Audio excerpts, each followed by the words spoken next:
get any questions. But Understood. I came here in 1988, so I've been here 32 years. And if you'd have told me we'd be in the situation we're in today, I dreamed of living in America as a little boy. I grew up on Americana. I grew up in a very poor neighborhood in Liverpool, Catholic Liverpool, England. I was born in a 2 up, 2 down. We had nothing. Nothing. And the reason I tell you that is because it's not skin color that's the problem, it's poverty. Yeah. It's poverty. And with poverty comes crime. In 1980, we had major riots in England, 1981, in Oxford, Liverpool, where I was from. And it was bad. It was pretty bad. It's worse than what you've seen here.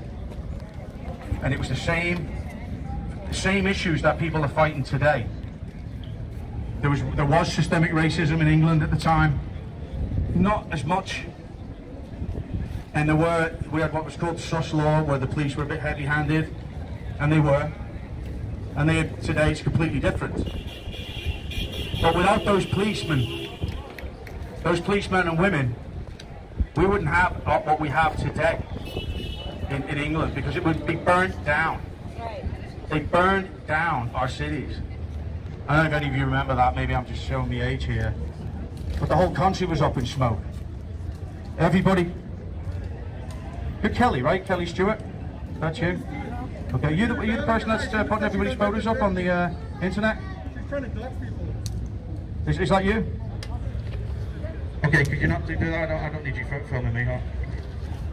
Stand in front of her. Get in front of her. She's an agitator. So here's a lady who's just moved into town. Oh. New to town. I've been in town for... New to town. Oh, tell us about that. Telling us that we need to defund our police. Oh! Racist. Ooh! This lady here is a... Wow! Racists go home. Hold on, I'll educate you. Tell us, Brye, tell us. Let our people talk. Hold on, it's Brye's turn. Shh. A few months ago. What it is, you be wanting somebody, you do that with me. I'm gonna tell you. A few months ago, when we started the COVID lockdown. I will break that woman's well, won't give a fuck. Hey, yeah, she better miss me. People started getting island fever. Yeah, miss me. People started getting at each other's throats over whatever. This is pre-George Floyd. What will happen today in the civil disturbances. Not worth it. Certain things were brought up. You won't even remember this. This lady, because I blocked you. This lady called me a racist. She don't know the difference. This lady called me a racist because I didn't agree with her viewpoints. I wrote to her, and I'm going to tell you now, my history. And what I did in the early 80s, thousands of us marched against apartheid, members of Amnesty International, we fought against racism 40 years ago. 40 years ago, I was right there on the front line then. Not so much today because I'm getting older, but I was there. And we made a change. It changed 40 years ago. I volunteered for years downtown, helping homeless people. 99.9% of them black.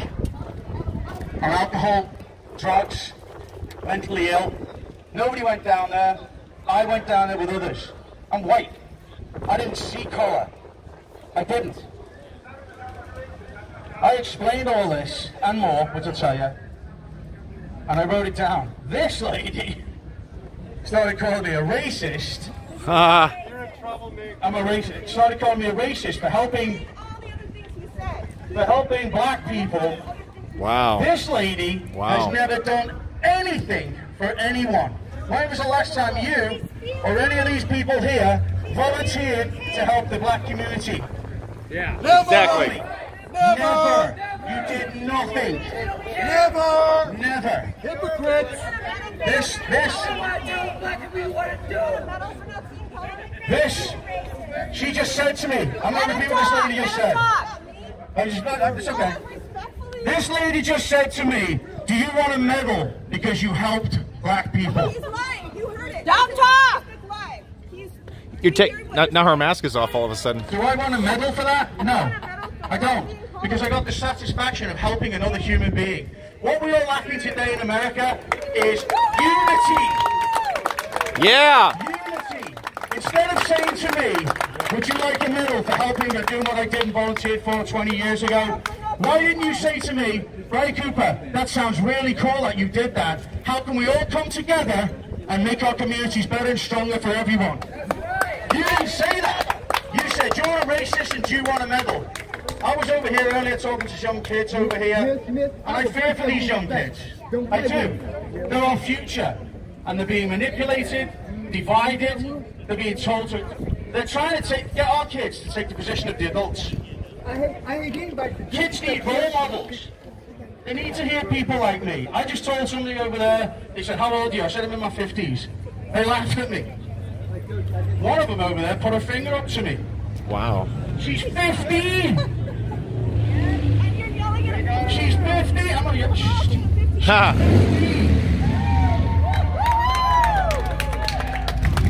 If our children are being indoctrinated and used, which they are, which is just history repeating itself, what we're seeing today in America is nothing new. It's new to America. Yes. That's the difference. People here can't believe what we're going through, and so they don't see the danger of it. If our children are being indoctrinated to hate, to hate white people, and most of them are white. Hate white people, hate males over 40 because apparently I'm the enemy. How can you expect them to respect our law enforcement? They don't even respect the adults. They respect themselves. The real problem we have today is a lack of unity. In unity there's strength. The people that are dividing us are walking around putting cameras in everybody's face, like this lady, telling these children to give me the finger. Wow.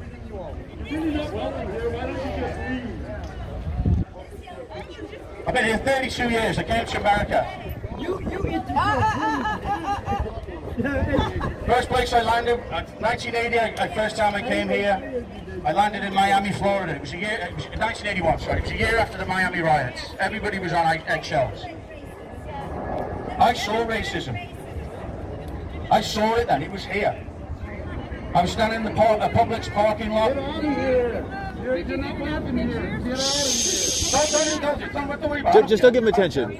It's okay. It's all right. Get